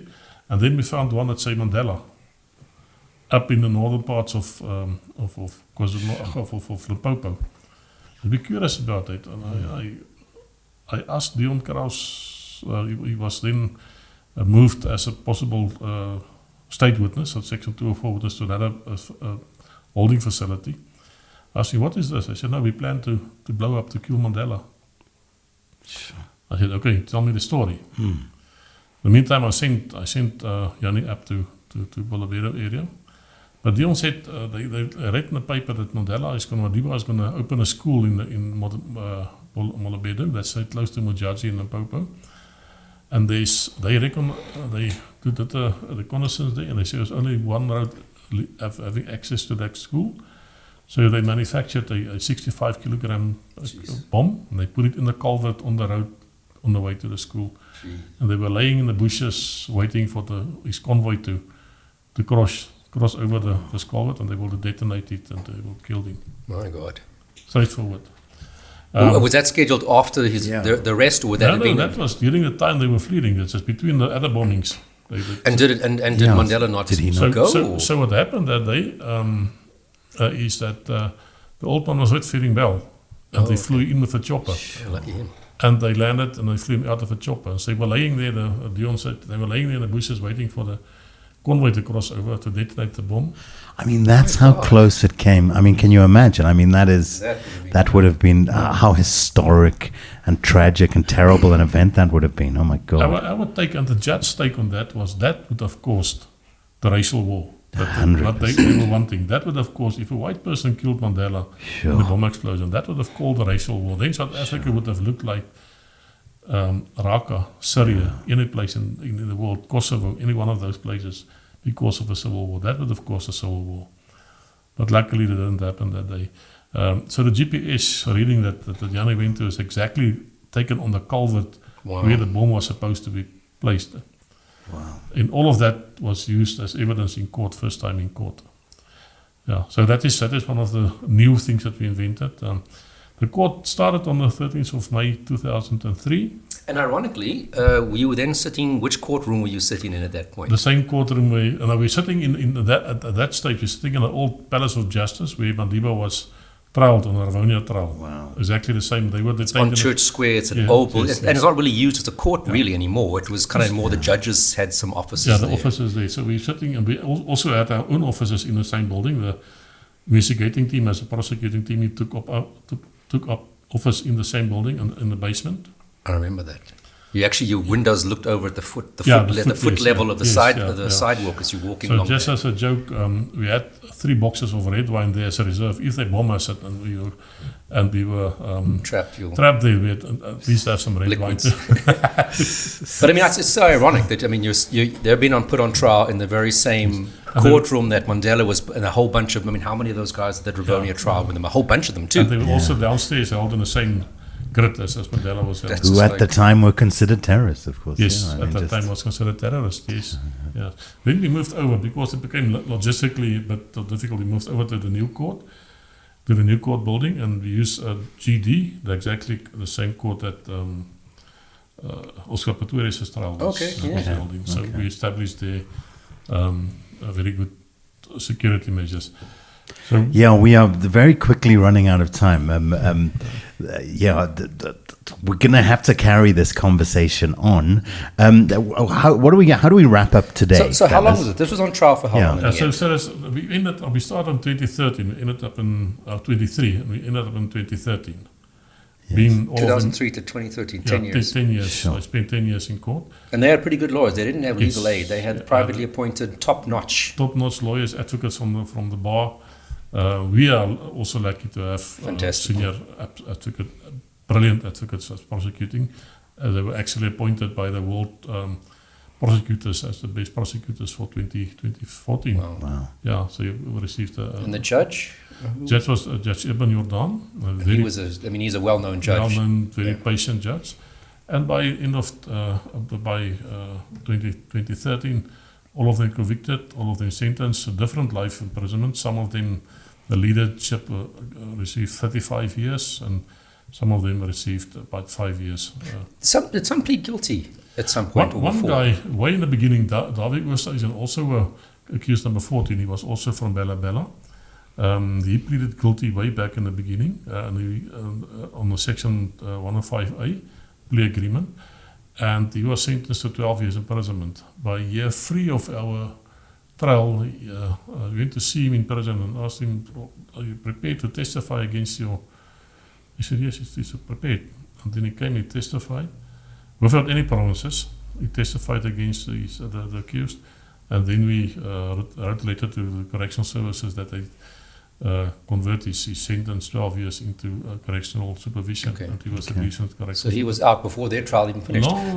So those 10 years that they sat awaiting trial, I mean, that didn't get really deducted from their sentence. That's the thing you've got to understand. It was the 10 years plus whatever they got thereafter. Some of them got bail during the time. The less offenders got bail. The main accused did not get bail. I testified and submitted statements for bail applications, 50 of them. I think it's the case with the most bail applications ever. But I personally opposed 50 bail applications on various... I think there was one of them where they called a psychologist professor from Bloemfontein, and I was asked to just advise the prosecutor.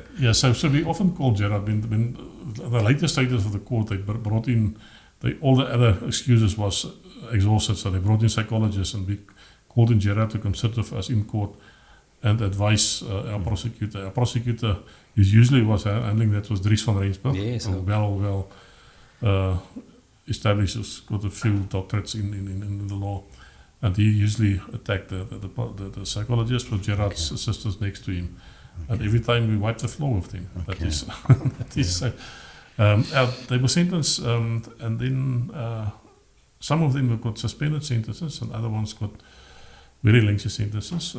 But nobody got an actual life sentence. So we discussed it with the judge. The judge said, during our arguments and aggravation, we proposed life sentence. And the judge answered, if you read the judgment, the judge answered was so that, what is life? Life is 25 years. On 16 years, you get the first time for parole. I'm sentencing this guy to 35 years imprisonment. Okay. That's longer than life. Yeah, that is his reasoning for that. And they were all convicted of high treason. And those who convicted, that involved in the killing of Claudia, was convicted on culpable homicide, where the dolus eventualis legal principle was applied, and also for conspiracy to kill Madiba. For that alone, they received 10 years each. All those guys that conspired. Do you think they still believe what they believed back then, or do you think their views have changed? Some of the views have changed. I have contact with some of them already released, and I have contact with them still now, and the views have changed. Some of them are still radical. So there's still some of them serving time. And I mean, we don't really have time to go into this, but I mean, the conclusion of this trial, I imagine, is then the beginning of the kind of story of you really being involved in the whole landscape in South Africa. Because now you are established, you are in this field, you are clearly firmly established and able to apply that knowledge, wherever it's needed really effectively. Because as we said today, you're the head of counterterrorism investigations for the whole of South Africa. That's correct, yes. I was the go-to guy from there on. Yeah. Well, I mean, sure. This has been, it's just this whole we have a million other questions to ask, I thought I knew Gerard. the Boeremag case just from my own bits and pieces, but either I've forgotten stuff or I've just learned stuff that I didn't know. So this is phenomenal. And we'd hope to get through a bunch of other things. And it even feels like we're just getting the highlights of the case here. I mean, just think, we should be doing a 10-part series on just this one case. But definitely, if you have the time in the future, we definitely want you back to discuss, just some more of these counterterrorism cases. Viewers, if you want that, please do let us know. But even some of the older cases you worked in your murder and robbery days, we could speak to you about so much. And also, what I'd really like to understand is just the reality of the world of terrorism now as it exists in South Africa. What does the landscape look like? What are the challenges today? And I think a lot of viewers will be quite horrified to hear what actually is taking place inside of our country, not in Mozambique and other parts where there's terrible things happening, but what's actually going on inside. Has South Africa become a bit of a landing ground for international terrorism? More than just this kind of local terrorism that we've been speaking about today. I would love to discuss that as a topic and to cover some of that ground. I will gladly discuss it with you in future, no problem. If you want to have more knowledge about the Boeremag case, Karen Mitchell is a lady that was a reporter in the court, and then she resigned as a reporter, and she authored a book called the South African High Treason Club. White Supremacist is available on Kindle as well as on paperback on Amazon. You can order it. Now, Gerard is winning awards for his true crime novels. He needs some competition. When are we going to see a novel out of you? Or your first book? When is the first book out? This one is I'm mentioning now South African High Treason Club's White Supremacist Boeremag Conspiracy on Trial. It's currently a prescribed book in America for the university, so it's not available in South Africa on the shelf. Exclusive books, though. Okay. Yeah, but you can order it online from Amazon. Myself, I'm actually this weekend I started with The Life of Tollie. Fantastic. Fantastic. So it will be. There's quite a lot of chapters already written, but it's just to put it together. And I think I owe it to my family and my children to leave behind. And then you guys will be like competing for the for future people investigating things. But I know you've got to rush off. But as I said, you're retiring at the end of this month. What do you hope to be doing once you've retired? So my biggest hope is to share my knowledge and my experience that I gained through all the years in South Africa, in any other country that wishes to have the experience and be trained. My field of speciality now is investigating of terrorist cases. I think I can contribute to any police organization, law enforcement agent. But also it would be amazing to understand your relationships with the kind of counterterrorism community around the world as well. Maybe something we can discuss again. Yeah. And because also, but not just for law enforcement, I know you were discussing this with me the other day, but also to advise corporates, because a lot of corporate companies don't realize what the new laws, Disaster Management Act and the prevention of basically the Terrorism Act, we'll just call it that, is going to actually have certain expectations on companies to have certain response plans. And I don't think many companies really understand that. And that's an area where you can consult on. Yes, for sure. But I was involved in the amendment of the counterterrorism bill. The bill was promulgated in 2003, and it was actually approved in Parliament last week. And I sat with Portfolio Committee on Thursday night last week. To explain to them what the amendments is. So yes, there's amendments coming that put more pressure and obligations on every South African citizen, and that is I'm going to make myself available to assist the corporate world to oblige to that obligations and to assist them into preparing plans for possible terror attacks. I have the knowledge. I'm available to do that. Well, it's on one side, it's extremely sad to know that kind of from a South African police perspective, all of your experience will be moving on from that environment, but wonderful to know that you will still be applying all of your incredible knowledge, really practically in places that it can help. And I just want to say on behalf of the nation, I mean, thank you for your service. And it's just...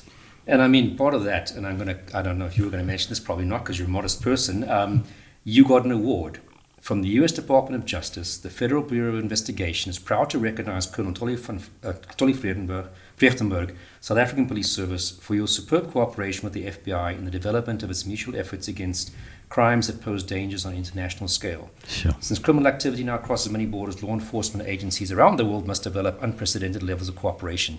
You have been instrumental in fostering those efforts, and the FBI is grateful for your selfless contributions. And this is signed by Christopher A. Wray, the director of the FBI. You must understand, this is the most powerful person in law enforcement in the world. He's the head of the FBI. This is as you said, the J. Edgar Hoover. Yeah. When you think this guy. So there's not much higher praise than in the community. I hope your own service gives you that acknowledgement too, because that I don't think there's many people in their lives, and even if you work for the FBI, you're not even going to get anything, and you didn't even email from this dude. Yeah. You're getting a letter of thanks signed by him. So I think that really says. And how lucky are we as content makers and our listeners that we hopefully have the opportunity for this to be the first of a number of discussions. So I think this is just so, guys, something to look forward to out there. Thank you so much, Tollie, for your time today. We need to get you out of here onto your next pressing appointment. Gerard, thank you so much for setting this up. You're the best. And we'll be back. This is this is just the end of part 1 of this conversation, guys. So, catch the podcast on your favorite platform, share it with your friends, and we will, of course, be back again next week with another episode. So do look out for that. But I will cause a pause to the conversation now, and we'll see you again. Thank you, Tollie. Thank you, Gerhard. And we'll speak to you again soon, guys. Enjoy the rest of your week, and Christmas, and be safe on New Year's. Yes, absolutely. Have a wonderful New Year. I hope you had a great Christmas. Have a wonderful New Year. Be safe out there. Thank you for the opportunity. Thank you.